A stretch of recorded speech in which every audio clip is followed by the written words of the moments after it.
Ce temps de la Sainte Quarantaine, temps de carême, est vraiment un temps de grâce, est vraiment un temps béni. Nous devrions accorder à Dieu une attention toute particulière parce que Dieu, en ce temps de grâce, déploie toute sa divine pédagogie pour nous dire « Oh, combien il nous aime !» Oui, la pédagogie divine de ce temps de carême nous dit que l'amour de Dieu est folie. Ô croix dressée sur le monde, ô croix, sublime folie, ô croix, ton dénuement, ton amour est extrême. Oui, il n'y a pas d'amour sans un grain de folie. Ayant aimé les siens qui étaient dans le monde, il les aima jusqu'au bout, jusqu'usque ad finem. Usque ad finem, jusqu'au bout, veut dire sans bout finalement. Jusqu'à la fin veut dire sans fin, sans mesure. L'amour, la mesure de l'amour, et c'est d'aimer sans mesure. Un très grand mystère en ce deuxième dimanche de carême de la Nicée, nous proclamons le Saint Évangile de Jésus-Christ selon Saint Luc, et c'est l'évangile de la transfiguration. Question: pourquoi lire l'évangile de la transfiguration en ce temps appelé temps de pénitence? C'est tout simplement parce que la transfiguration est le paradigme divin de la conversion. Pour comprendre la conversion, il faut lire l'évangile de la transfiguration. Il faut faire une lectio divina de l'évangile de la transfiguration. Voilà ce que nous propose le grand mystère de ce dimanche où nous lisons l'évangile de la transfiguration, la conversion. Alors, la transfiguration nous présente la conversion, la double conversion, c'est-à-dire la conversion de Dieu et la conversion de l'homme. Eh bien oui, il y a une conversion divine et une conversion humaine. La conversion divine, la voici, nous la chantons tous les soirs dans le Salve Regina, quand nous disons « Eia ergo advocata nostra, illos tuos misericordes oculos ad nos converte ». La traduction française, toi notre avocate, tourne vers nous tes yeux de miséricorde, tourne vers nous, regarde vers nous. La conversion divine, c'est Dieu qui, tout le long de la Bible, jette les yeux, son regard de miséricorde, plonge son regard de miséricorde, comme dit Marie, sur la bassesse de sa servante. Dans l'Exode, nous lisons « J'ai vu, je me suis tourné, convertir ». Dieu tourne son regard, Dieu prend en compte, Dieu prend avec lui notre misère. La conversion divine, c'est quand il prend avec lui. D'ailleurs, c'est le début de cet évangile. En ce temps-là, Jésus prie avec lui, il se convertit, se tourne vers chacun de nous. Et le sommet de cette conversion divine, c'est quand l'évangile nous dit, Jésus regarda le jeune homme et il fut dans l'admiration. Quand Jésus nous regarde, son regard, comme dit un chant attribué à la Samaritaine, des mots qu'on attribue à la Samaritaine dans un très beau chant, son regard était comme une eau fraîche.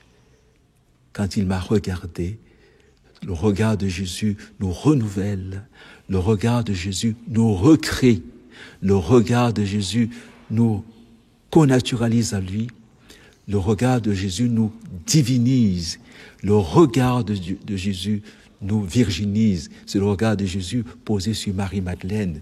Si on avait le temps, on regarderait vraiment comment Dieu a jeté les yeux, quand Dieu plonge son regard sur nous. C'est une nouvelle créature, une nouvelle création. C'est ce regard de Dieu qui nous convertit. Conversion divine. Et puis nous avons la conversion humaine, qui est la conversion par excellence, c'est-à-dire la conversion du regard. Écoutez ce que dit l'Évangile. Regardant tout autour d'eux, il n'y avait plus que Jésus seul. Quand nous sommes convertis, nous ne voyons plus que Jésus. Pierre, Paul, Jean et Jacques, Marie, Marthe, Madeleine, Salomé et Jacqueline, c'est Jésus que nous voyons, parce que nous sommes convertis. La conversion du regard, la conversion des disciples d'Emmaüs, leurs yeux s'ouvrirent et ils le reconnurent. Découvrir que le Christ est en nous, que nous sommes alter Christus, c'est notre Christ, et découvrir que l'autre, c'est le Christ.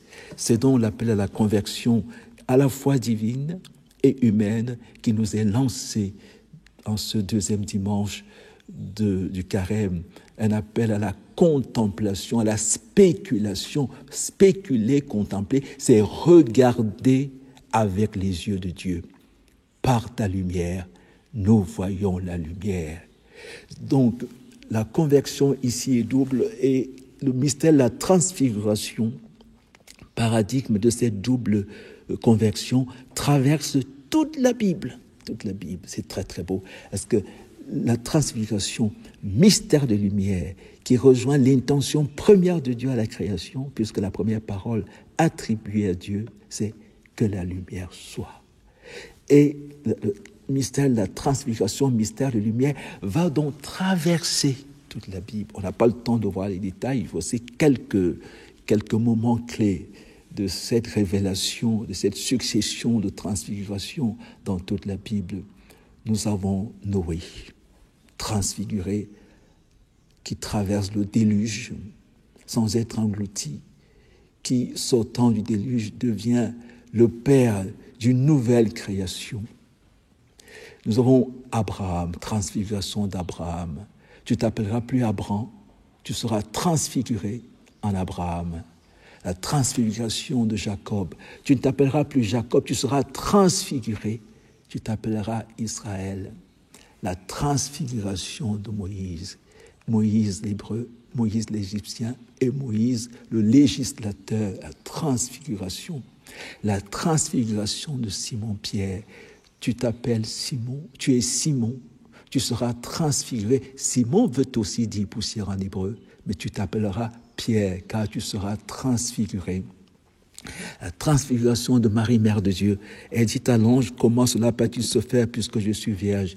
L'ange lui répond, tu seras transfiguré, tu t'appelleras, tu deviendras la Mère de Dieu. La transfiguration de Marie-Madeleine, elle qui était possédée par 7 démons, et devient l'apôtre des apôtres. La transfiguration du bon larron. De larron, il devient bon larron et il entre au paradis avec Jésus. Et il devient même le paradis de Jésus quand Jésus lui dit « Aujourd'hui, avec moi, tu seras au paradis, tu seras mon paradis, car c'est dans le cœur du bon larron que Jésus trouve refuge sur la croix. » La transfiguration va donc avoir le sommet dans l'Eucharistie, mystère de la transsubstantiation. C'est magnifique. C'est la transfiguration, c'est de la transfiguration dont il est question justement de transfiguration dans la deuxième lecture de ce dimanche, quand il nous est dit, quand Saint Paul nous dit, mais nous avons notre citoyenneté dans les cieux. Vous voyez, le carême, l'entraînement au ciel, l'anticipation de la vision béatifique. Nous avons notre citoyenneté dans les cieux, d'où nous attendons comme sauveur le Seigneur Jésus-Christ, lui qui transformera nos pauvres corps à l'image de son corps glorieux. Voyons donc comment la transfiguration nous est manifestée de manière sublime dans l'évangile du jour. En ce temps-là, même le temps est transfiguré, car c'est le sommet, quand vint la plénitude des temps. Jésus prit avec lui Pierre, Jacques et Jean. Il regarde vers Pierre, Jacques et Jean. Il se convertit, se tourne. Comme dit l'Évangile, il prit résolument le chemin qui le menait à Jérusalem et durcit la face vers Jérusalem. Il ne peut plus quitter l'homme du regard parce que le regard de Dieu sur l'homme voudrait être le regard du Créateur. Vaya Elohim Kitov. Il contempla parce que cela était beau. L'enjeu du carême, c'est de plaire à Dieu. Or, on plaît à Dieu plus par l'affection du cœur, par la connaissance des choses de Dieu, connaîtrez la vérité vous rendra libre, que par l'affliction du corps. Alors, il gravit la montagne, mystère de l'ascension. Vous allez voir dans cet évangile, on va retrouver presque tous les mystères. Pendant qu'il priait, la prière est une configuration, la prière est une contemplation, la prière est une transfiguration, une configuration à Dieu. L'aspect, donc, il gravit la montagne, mystère de l'ascension, il priait, mystère de la contemplation et de la transfiguration, il prie avec lui, mystère de l'Assomption, assumere, il prie avec lui, et son vêtement devint d'une blancheur éblouissante, mystère de la purification, mystère de l'Immaculée Conception, mystère du pardon des péchés, mystère de la miséricorde surabondante. Voici que deux hommes s'entretenaient avec lui, c'était Moïse et Élie, apparus dans la gloire. La gloire fait partie des grands mystères de cet évangile, la capote, l'héritage que Dieu nous donne. D'ailleurs, il est repris, il est dit 2 fois, ils virent la gloire de Jésus. Ceux qui s'entretenaient avec lui, il apparut dans la gloire et ils virent la gloire. Mystère de la loi, Moïse, mystère de la prophétie, Élie, nous rappelons que la gloire était le but, l'aboutissement dernier, la perfection de la loi et de la prophétie, participer à la gloire de Dieu.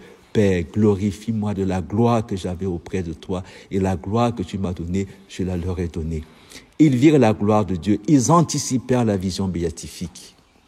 Quand Pierre, ces derniers s'éloignaient de lui, quand Pierre dit à Jésus, « Maître, il est bon que nous soyons ici. » Vous voyez, mystère de la vie, de la béatitude dans cet évangile. Alors, il ne savait pas ce qu'il disait, Pierre n'avait pas fini de parler, qu'une nuée survint et les couvrit de son ombre. Mystère de l'ombrobation qu'on retrouve dans le mystère de l'annonciation. Nous serons enveloppés comme notre mère dans l'Apocalypse, enveloppés du soleil, couronnés des 12 étoiles. C'est vers cela que nous amène le carême. Vers le mystère, l'intronisation de l'ombrobation de l'homme. C'est pour ça qu'il y a 2 hommes, Jésus et son ami. 2 hommes, Jésus et chacun de nous, comme le rappelle cette belle icône russe orthodoxe de Jésus et son ami. Et de la nuée, une voix se fit entendre, celui-ci est mon fils que j'ai choisi, écoutez-le. On retrouve le schéma Israël dans le mystère de la transfiguration. Et pendant que la voix se faisait entendre, il n'y avait plus que Jésus, la conversion ultime.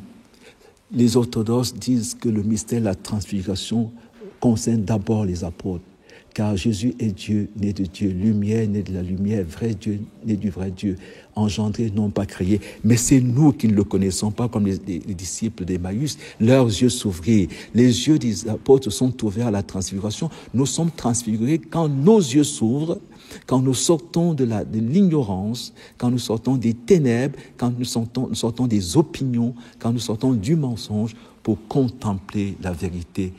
En contemplant la vérité, les disciples gardèrent le silence étant l'union mystique. Ils ne rapportèrent à personne rien de ce qu'ils avaient vu, car il n'y a pas de mots pour le dire. Mystère de la conversion, le paradigme de la transfiguration nous rappelle que Dieu a jeté sur nous son regard et en retour, Dieu attend que nous le connaissions vraiment, que nous l'écoutions vraiment, que sa parole prenne chair en nous. Il nous prépare à entrer dans sa gloire. Il nous prépare à nous élever, à gravir la montagne avec nous. Il se prépare à nous rendre blancs comme neige. Si vos péchés sont rouges, je les rendrai blancs. L'aspect de son visage devint autre. Tout cela est vrai aujourd'hui dans le mystère de l'Eucharistie, anticipation de la vision béatifique, anticipation de ce que nous serons au ciel, communion, configuration au Christ, mystère de la transsubstantiation. Demandons la grâce avec Marie de vivre ce mystère au quotidien comme un secret que Dieu nous donne. Et dans le mystère de l'Eucharistie se trouvent réalisées toutes les promesses de Dieu. Et la promesse de Dieu, c'est d'être un avec nous. Emmanuel, Dieu avec nous. Amen.